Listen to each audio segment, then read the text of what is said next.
So my name's Adam Philpott. I'm responsible for McAfee's enterprise and government business in Europe, Middle East and Africa.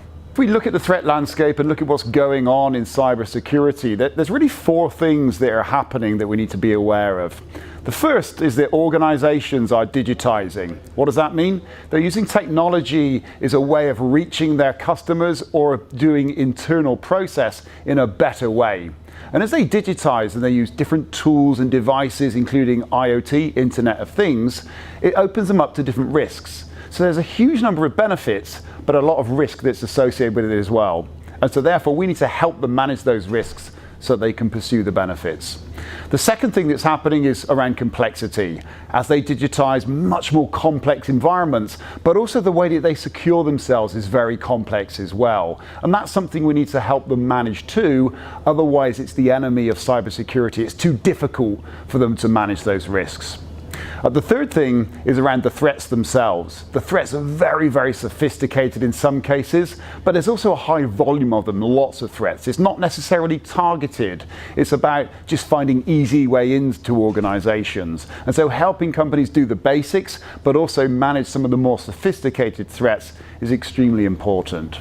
And then finally, it's about talent. There are just not enough people in the industry to support some of the cyber systems that are out there. And so again, we need to look at how we reduce that complexity, how we use things like automation as a way of addressing it, so that we're more efficient in how we use staff.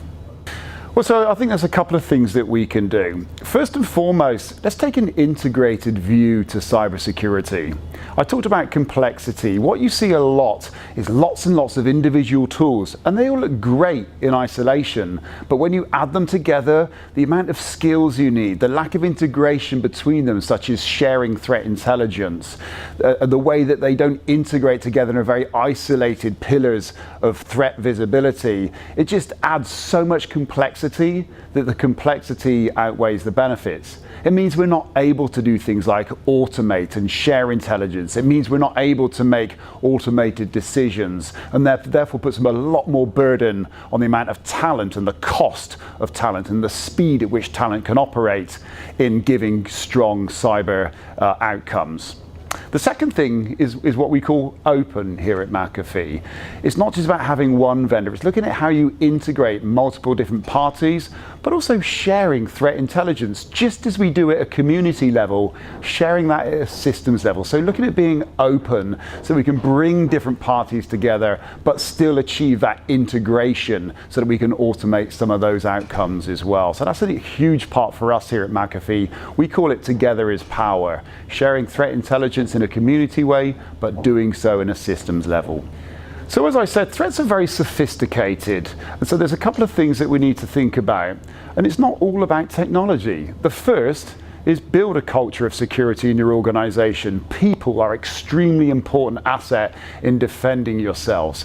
So to ensure that built into your vision, built into your values, embedding a culture of cyber awareness and cybersecurity across your people is extremely important. Reinforcing that on an ongoing basis, testing it as well, so that people feel like they are genuinely accountable for your company's data and your company's safety. Extremely important.